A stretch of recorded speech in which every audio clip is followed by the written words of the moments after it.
भगवान कृष्ण के अनन्य भक्त हुए हैं, जिनकी सच्ची भक्ति का वर्णन कई जगह सुनने और पढ़ने को मिलता है। उन्हीं भक्तों में से नरसी की भक्ति की कहानी भी सुनने को मिलती है। आज भी लोग भगवान कृष्ण के सच्चे भक्तों में नरसी भक्त के नाम की चर्चा करते हैं। कहा जाता है कि नरसी जी भगवान श्री कृष्ण के बहुत बड़े भक्त थे। उनका जन्म जूनागढ़ गुजरात में हुआ था। उनके जीवन की एक प्रसिद्ध कथा है, जब श्री कृष्ण स्वयं उनकी पुत्री नानी बाई की पुत्री सुलोचना यानी नरसी के नातिन के विवाह का भात भरने गए थे। मायरा या भात किसी लड़की के विवाह पर उनके नाना या फिर मामा द्वारा दिया जाता है। जब उनकी पुत्री सुलोचना का विवाह तय हुआ तो नानी बाई के ससुराल वालों के मन में आशंका थी कि इसके पिता गरीब हैं। वो तो जब देखो भजन कीर्तन में लगे रहते हैं। उनके पास इतना धन कहाँ जो भात भर पाए। वो शादी का भात तो नहीं भर पाएंगे। साथ ही उन्हें भय था कि नरसी जी साधु संतों के साथ विवाह में आ गए तो उनकी बहुत बदनामी होगी। ससुराल वालों ने नरसी जी को विवाह में आने से रोकने के लिए भात के सामान की एक लंबी सूची बनाकर उन्हें भेजने का प्रबंध कर लिया। देखो बहू, तुम्हारे पिता का हमें पता है कि वो भात में कुछ नहीं देने वाले। वो तो हमारी नाक कटवा देंगे। आ जाएगा खड़ताल बजाते संतों के साथ, बदनामी होगी सो अलग। इसलिए ये इतनी बड़ी सूची देखकर वो कम से कम आने से पहले 100 बार सोचेगा। ये भिजवा रहे हैं। माँ चिंता मत करो, इसके पिता को मैंने सूची में वो सब लिख दिया है जैसा तुमने कहा था। अरे उनकी बस की ही नहीं है कि वो ये सारा सामान इकट्ठा कर लें और यहाँ आ जाएं। आएंगे तो बदनाम होकर ही जाएंगे। हमारे तो भाग्य ही फूटे हुए हैं जो ऐसी भिखारिन हमारे घर में रह रही है, जिसका बाप सूरदास बना फिरता है। सारी जिंदगी उसने बस भजन कीर्तन में ही लगा दिया। ऊपर से बेटी हमें दी, वो भी बिल्कुल बेकार। कम से कम अपनी नातिन का ब्याह करने लायक तो कमा लेता, वो भी उसके बस की नहीं थी। ऐसा न कहो आप सब मेरे पिता को, वो मेरी बेटी के नाना है। अगर वो शादी में नहीं आएंगे तो सब उनके बारे में गलत ही बोलेंगे। कम से कम उन्हें इस शादी में बुला तो लेते। भात भरने के लिए सामान ले आएगा तो इज्जत से शादी में शामिल हो जाएगा। चल बेटा, हमें और भी काम है। नरसी को शादी के निमंत्रण के साथ भात भरने की सूचना भेज दी गई। अब इतनी बड़ी सूची देखकर नरसी भक्त एक पल के लिए तो परेशान हो गया, पर वह तो कृष्ण जी पर विश्वास रखता था। इसलिए उसने मन में सोचा, मुझे काहे की चिंता, जब मेरे भगवान कृष्ण भात भरने के लिए बैठे हैं। हे कृष्ण, आप भरोगे ना नरसी का भात? तो चलो, मैं आपका नाम लेकर अपने मित्रों के साथ निकल ही जाता हूँ। मेरी नातिन की शादी है। मेरी नातिन का भात लेकर मुझे तो समय पर पहुँचना है। नरसी जी श्री कृष्ण पर विश्वास रखकर संतों के साथ अपनी बेटी नानी बाई की पुत्री को आशीर्वाद देने पहुँच गए। नानी बाई के ससुराल वाले उन्हें खाली हाथ आया देख उनका अपमान करने लगे। अरे तेरे बाप को जरा सी भी शर्म न आ रही? अपनी नातिन के भात का सामान जिसकी सूची भेजी थी वो लिए बिना ही खाली हाथ इन संतों को लेकर चला आया है। माँ तुम चिंता मत करो, मैं अभी के अभी इन सबको यहाँ से रफा दफा कर देता हूँ। रुक बेटा, मैं ही इन्हें समझा सकती हूँ। नानी बाई की सास नरसी का अपमान करने लगी। क्या बात है नाना, खाली हाथ आ गया? कहाँ है नातिन का भात? नाना हो, भात नहीं भरोगे? जो सूची भेजी थी उसका सामान कहाँ है? भात वो तो मेरे कृष्ण भरेंगे, मुझे उनके होते कोई चिंता नहीं। अच्छा, तो एक काम करो, पहले अपने कृष्ण से जाकर कहो कि वो भात का सामान लेकर आए, तब यहाँ आना, वरना शादी में आने की कोई जरूरत नहीं है। हमारे पास इतने लोगों को खिलाने पिलाने का कोई प्रबंध नहीं है। बिना बुलाए बाराती आ गए और ऊपर से भगवान का बहाना कर रहे हैं। जब तक भात का सामान नहीं आएगा तो तुम सबको भी शादी में नहीं आने दिया जाएगा। चलो जाओ अब यहाँ से और भात भरने का इंतजाम करो। हे कृष्ण, मैं तो आप पर विश्वास करके यहाँ आया था। मेरी नातिन का भात मैं कैसे भरूं? कोई चमत्कार करो हे कृष्ण मुरारी। नानी बाई के ससुराल वाले नरसी का अपमान करने लगे। नरसी दुखी होकर श्री कृष्ण को याद करने लगा और उदास मन से अपनी बेटी के ससुराल से वापस घर की ओर जाने लगा। नानी बाई अपने पिता का ऐसा अपमान देखकर बहुत रोती है और गुस्से में नदी की ओर भागती है। जैसे ही नानी बाई नदी में कूदकर जान देने की कोशिश करती है, तभी भगवान कृष्ण उसके सामने आ जाते हैं और उसे रोक लेते हैं।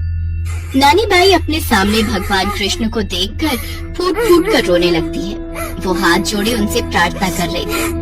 हे कृष्ण, मेरी रक्षा करो, मेरे पिता का बहुत अपमान हुआ है। वो आप पर विश्वास करते हैं और आपका नाम लेकर सारे कार्य करते हैं। उनकी भक्ति के विश्वास की लाज रख लो प्रभु, कोई चमत्कार कर दो, उनकी सहायता करो। बहन, अब तुम चिंता मत करो, दुख के बादल अब छटने वाले हैं। मैं तुम्हारा भाई और सुलोचना के नाना नरसी मिलकर कल भात जरूर भरेंगे। अपने आप को संभालो और घर जाओ। सुलोचना चिंता में है, वो तुम्हारी राह देख रही है। भगवान कृष्ण की बात सुनकर नानी बाई की खुशी का ठिकाना नहीं था। वो चुपचाप घर जाती है और भगवान कृष्ण के आने की प्रतीक्षा करने लगती है। अगले दिन वो देखती है उसके पिता नरसी एक संतों की टोली और एक सेठ के साथ वहाँ पहुँचे। उनके साथ ऊंट और घोड़ों की लंबी कतार थी, जिस पर बेहिसाब सामान लदा हुआ था। ऐसा इससे पहले कभी किसी ने नहीं देखा था और ना ही सुना था। नानी बाई के ससुराल वाले दंग थे कि ये सेठ नरसी की मदद क्यों कर रहा है। ये सेठ कौन है माँ, जो इस भिखारी के साथ उसकी मदद करने को आ गया है? यही मैं देख रही हूँ। वैसे कुछ भी कहे, इतना सामान तो पहले कभी देखा ही नहीं। एक बार पूछ लेते हैं कौन है ये। सेठ जी, अगर आप बुरा न मानो तो एक बात पूछूं, आप इस नरसी की सहायता क्यों कर रहे हो और आप इसे कैसे जानते हो? इसका तो दूर दूर तक कोई ऐसा पैसे वाला सगा संबंधी नहीं है। ये तो सिर्फ भगवान कृष्ण के भजन कीर्तन ही करता रहता है। अरे माता जी, ये मेरे स्वामी हैं। इनका मुझ पर पूरा अधिकार चलता है। जब ये मुझे बुलाते हैं तो मैं दौड़ा चला आता हूँ। इनके काम करना मेरा कर्तव्य है। अब आप सब आम खाओ माता जी, गुठलियाँ गिनने ना बैठो। मैं सुलोचना का भाई बनकर भात भरूंगा। आप तो ये देखो कि कोई चीज कम रह जाए तो मुंह पर बोल देना, कृष्ण कृष्ण कृष्ण कृष्ण। और फिर जो सेठ रूप में भाई बनकर भगवान श्री कृष्ण ने नरसी की ओर से भात भरना शुरू किया। नरसी तो कृष्ण नाम का जाप कर रहे थे और कृष्ण उनके सारे काम पूरे करते जा रहे थे। नानी बाई जान गई थी कि उसके पिता सच्चे कृष्ण भक्त हैं और भगवान उनकी भक्ति से बंधे हुए हैं। इसलिए उनके दुख दूर करने के लिए वो सेठ के रूप में भात भरने स्वयं आ गए। चारों ओर कृष्ण नाम रस खुल जाता है। खूब धूमधाम से भव्य भात भरा जाता है। नरसी की भक्ति की कथा बताती है कि अगर हम अपने इष्ट देव पर संपूर्ण भाव से विश्वास रखकर उनकी पूजा अर्चना करते हैं, अपने जीवन को उन्हें समर्पित कर देते हैं और प्रेम से उन्हें याद करते हैं, तो भगवान को अपने भक्त के कष्टों को दूर करने स्वयं आना ही पड़ता है। जैसे भगवान कृष्ण नरसी के बुलाने पर दौड़े चले आए और उसके परिवार के सारे दुख दूर कर दिए।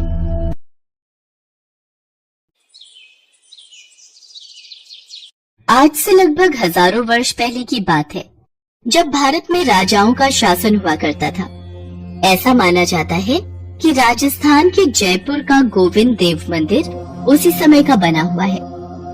गोविंद देव मंदिर में शुरू से ही पुजारी पूरे दिन भक्ति भाव से भगवान गोविंद देव जी की पूजा अर्चना किया करते, फिर शाम के समय आरती करते और रात को शयन के लिए जाते समय मंदिर का पट बंद करने से पहले भगवान के पास 4 लड्डू रख देते थे। जय गोविंद पुजारी जी। अच्छा एक बात बताइए, आप गोविंद देव के सामने रात के समय रोजाना ये 4 लड्डू रखकर ही मंदिर के पट बंद करते हैं, ऐसा क्यों? मतलब इसका क्या कारण है? 4 लड्डू रखने के पीछे का कारण ये है कि अगर रात के वक्त भगवान गोविंद जी को भूख लग जाए तो वो ये 4 लड्डू खाकर अपनी भूख मिटा सके। मेरे मन के भाव भी कुछ ऐसे हैं कि ऐसा करने से मुझे अलग ही तृप्ति का अनुभव होता है। भगवान तो भक्त के भाव को देखते हैं। भक्त अपने भाव जैसे रखेगा वैसे ही प्रभु उसकी भक्ति और प्रेम रस में डूब जाते हैं। ऐसा क्रम रोजाना ही चलता था। रोजाना ही पुजारी जी गोविंद देव की मूर्ति के समक्ष आरती के बाद 4 लड्डू रखकर मंदिर के पट बंद करते थे। पर एक दिन पुजारी जी ने शाम को भगवान गोविंद देव जी की आरती की, परंतु रात में जब वो शयन करने जाने लगे तो वो लड्डू रखना भूल गए। गोविंद देव लड्डू खाने स्वयं मूर्ति से प्रकट हुए। आज थाली में लड्डू नहीं है, मुझे तो बहुत जोरों की भूख लगी है। यहाँ तो लड्डू है ही नहीं। लगता है पुजारी जी आज लड्डू रखना भूल गए। कोई बात नहीं, पुजारी जी रोजाना तो रख ही देते हैं, आज मैं अपना लड्डू स्वयं ही ले आता हूँ। इसके पश्चात प्रभु श्री कृष्ण ने उसी समय बड़ी बड़ी आंखें और घुंघराले बाल वाले एक छोटे से बालक का रूप धारण कर लिया और मंदिर के पास से स्थित हलवाई की दुकान पर पहुंच गए। वहां पहुंचकर उन्होंने हलवाई से कहा, बाबा मुझे भूख लगी है, मुझे लड्डू चाहिए। लल्ला पहले ये बताओ कि तुम इतनी रात को लड्डू लेने यहाँ कैसे आए? बाबा मैं यहीं पास में ही रहता हूँ, भूख लगी थी इसी कारण मैं तुम्हारे पास लड्डू लेने आ गया। अच्छा ठीक है, लाओ पैसे दो, मैं तुम्हें लड्डू दे देता हूँ। बाबा मेरे पास तो पैसे नहीं है। मैं तुझे पैसे के बिना लड्डू कैसे दे दूँ? मैं ऐसे लड्डू नहीं दूंगा। बालक रूपी भगवान कृष्ण कुछ पल सोचने लगे, फिर अपने हाथ में पहना सोने का कड़ा उतार कर हलवाई से बोले, बाबा मेरे पास ये सोने का कड़ा है, क्या तुम इसके बदले में मुझे लड्डू दे सकते हो? तुम ये कड़ा रख लो और मुझे लड्डू दे दो। सोने का कड़ा देखते ही हलवाई के मन में लालच आ गया। सोने का कड़ा? हाँ हाँ लल्ला, इसके बदले में तुम्हें मैं 4 लड्डू अभी दिए देता हूँ। हलवाई ने झट से कड़ा अपने हाथ में लिया और भगवान रूपी बालक को 4 लड्डू दे दिए। उसके बाद गोविंद देव जी ने लड्डू खाए और अपने मंदिर लौटकर वापस मूर्ति में समा गए। अगले दिन सुबह पुजारी जी मंदिर पहुँचे और उन्होंने मंदिर का पट खोला और फिर जब वो भगवान का श्रृंगार करने से पहले उन्हें स्नान करा रहे थे, तभी उन्होंने देखा कि भगवान गोविंद देव जी के एक हाथ का सोने का कड़ा गायब था। यह देखकर पुजारी जी डर गए। हे गोविंद, आपके हाथ का सोने का कड़ा कहाँ गया? कल रात को मैंने देखा था दोनों हाथों में सोने के कड़े थे। मंदिर में कौन आया जिसने सोने का कड़ा ले लिया? मुझे महाराज तक ये खबर पहुंचानी होगी। अब तक ये बात मंदिर में सबको पता चल चुकी थी। पुजारी जी ने मंदिर के सेवक के द्वारा उस राज्य के राजा तक ये खबर भिजवाई कि गोविंद देव जी के एक हाथ का कड़ा गायब हो गया है। और फिर क्या था, ये खबर आग की तरह पूरे राज्य में फैल गई और जब इसका पता उस हलवाई को चला तो वो डर के मारे कांपने लगा। लाला 2 समोसे देना।